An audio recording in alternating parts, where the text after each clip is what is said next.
Bitcoin. How will economic data impact its value?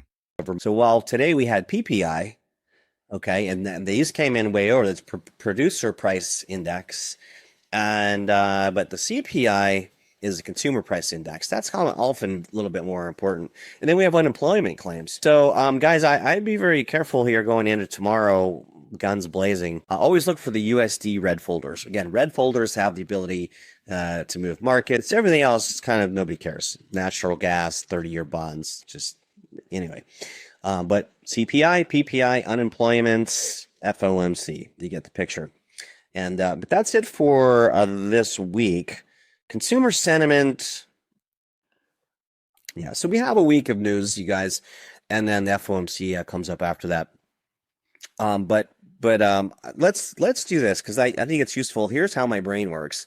So today we had a bit of a pump, and the market makers, I'm sure, would love to get all these people leveraged long.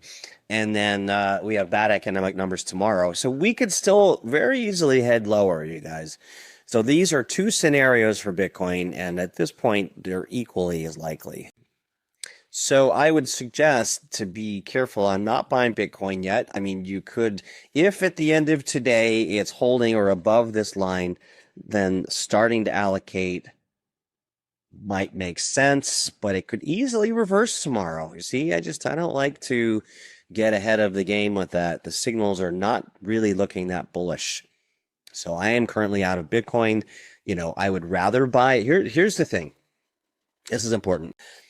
Don't have FOMO here. Even if Bitcoin pushes up to 116K, the most likely scenario is, and what we often see as a retracement back down, right, to retest the prior resistance, but also the prior top of the trend chain.